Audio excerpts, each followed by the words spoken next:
En este vídeo te voy a hablar con completa sinceridad acerca de los iPad que yo recomendaría en este año 2022. Estamos a principios del año, aún así os voy a decir un poquito cuáles son mis impresiones y realmente os voy a decir cuáles no comprar y cuáles comprar dependiendo del uso que le vayáis a dar. Así que vamos a empezar ya por los dispositivos que yo no recomendaría comprar en este año 2022. Y os voy a ser muy sinceros, hay varios modelos de iPad, varias categorías. Bueno, es un poco lío, hay muchos más modelos que en iPhone, por tanto estaréis viendo aquí una lista de los que no recomiendo comprar, ya sea porque son dispositivos antiguos que en cuanto a rendimiento no os van a ir bien, o simplemente porque después del lanzamiento de los nuevos creo que la versión anterior no vale la pena. Aquí se escapan algunos, como por ejemplo el iPad de octava generación, que creo que sigue valiendo la pena, aunque bueno, pues si lo comparamos en calidad-precio con el nuevo, ya os digo que voy a recomendar el nuevo. Aún así, vamos ahora, después de ver los que creo que no valen la pena, los que sí merecerían la pena, dependiendo del precio que te vayas a gastar. Así que empezamos por si tienes un presupuesto bajo. Si tienes un precio bajo, yo iría hacia el iPad de octava generación o el iPad de novena generación. Ya sabéis que estos iPads son los básicos, los que tienen el precio más bajo, y para mí el que tiene mejor relación calidad-precio. Eso sí, solo lo recomendaría en este caso a estudiantes, y a ser mejor sobre todo el de novena generación, que es el último. Es el último que he probado y la verdad que tiene unas buenas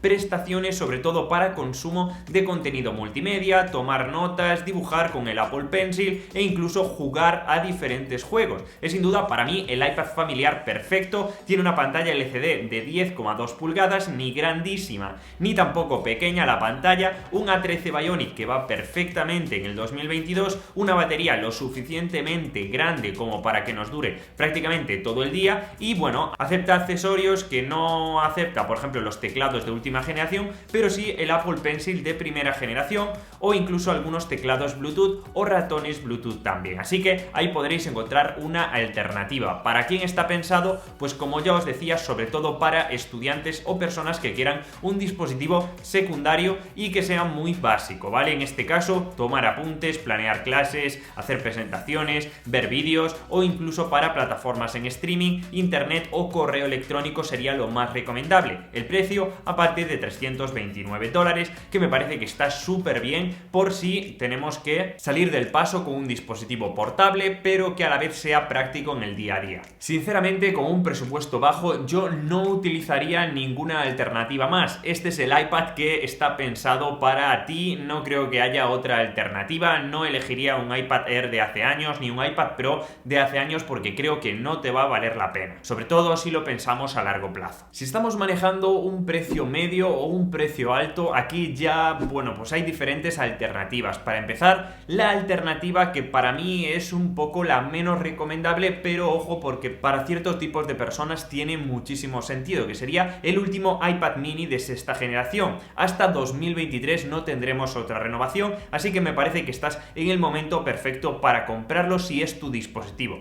Pantalla de 8,3 pulgadas, una pantalla bastante pequeña, pero que tiene diferentes cosas que le aportan, yo creo que un aspecto positivo, como por ejemplo el Touch ID, un procesador A15 de última generación, batería de 10 horas e incluso por fin el conector USB por si queremos realizar diferentes tareas. En este caso también lo recomiendo porque es compatible con el Apple Pencil de segunda generación, y también nos va a servir sobre todo para hacer videollamadas con esa cámara frontal FaceTime de 12 megapíxeles con el gran angular, pero está para mí bastante restringido a un público concreto, en este caso un público de personas que necesiten un segundo dispositivo de nuevo, sobre todo para estar en el sofá, incluso para niños pequeños. Como videoconsola portátil tendría muchísimo sentido, o simplemente para navegar por internet fuera de casa, consultar el correo electrónico o incluso tomar algún tipo de notas con el Apple Pencil y hasta cierto punto dibujar, aunque cuidado porque la pantalla es bastante pequeña y no creo que sea la mejor opción. Tiene un precio además un poquito más elevado que las versiones anteriores del iPad mini, por tanto creo que si es un dispositivo muy cómodo, es un dispositivo muy versátil, muy equilibrado, pero debido al precio puede que os valga la pena el siguiente dispositivo, que es el iPad Air. Para mí es un iPad Pro económico, por decirlo así, tiene algunas carencias pero otras cosas que son increíbles. Es un dispositivo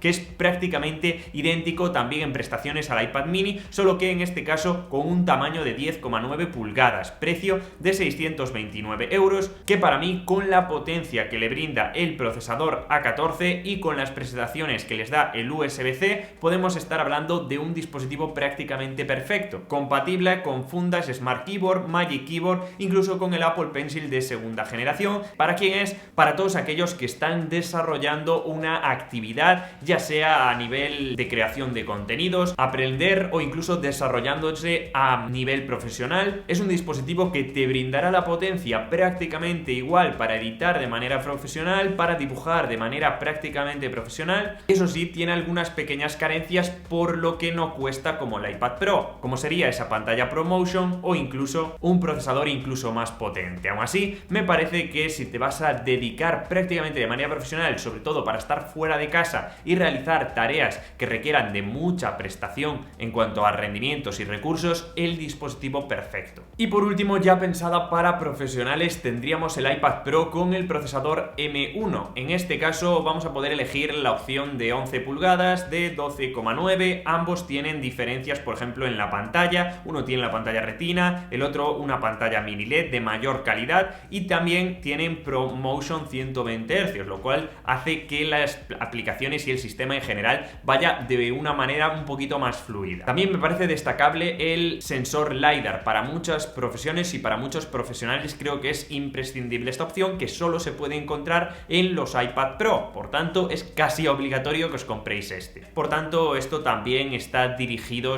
al sector profesional, es decir, si vas a ganar dinero con la utilización de este iPad o te va a servir para crecer profesionalmente, este sería el iPad que deberías usar, y no quieres optar por un dispositivo portátil como podría ser un MacBook Air o un MacBook Pro con el chip también M1. Así que chicos, un poquito estas serían mis recomendaciones para quién está dirigido, y ahora sí os voy a dejar este test por si aún tienes dudas de Katwin. Realmente no me pagan ni nada, pero me parece algo didáctico y me parece que os puede guiar un poco hacia qué dispositivo vais a querer finalmente. Es un test que simplemente os va haciendo preguntas y al final os recomienda comprar un dispositivo en base, lógicamente, a las respuestas que habéis dado. Me parece algo que os va a ayudar un poquito, así que también os lo dejo en la descripción por si queréis echarle un vistazo. También muchos os preguntaréis si 64 GB son suficientes para utilizar en un iPad. Mi respuesta es rotundamente sí, sobre todo en las versiones más básicas, pero eso sí, tened cuidado lógicamente con el espacio después de que vayan pasando los meses. Mírate los vídeos para liberar almacenamiento, yo tengo varios que os voy a dejar por aquí arriba y que creo que son imprescindibles, porque llegará un momento, entre tanto documento, entre tanta serie que os vais a descargar, que se va a llenar, y ahí sí será necesario si no utilizáis iCloud.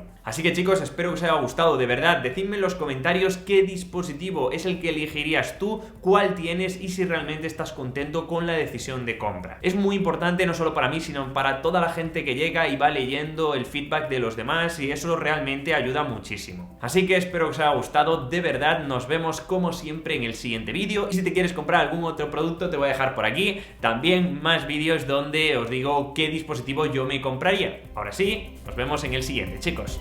¡Chao!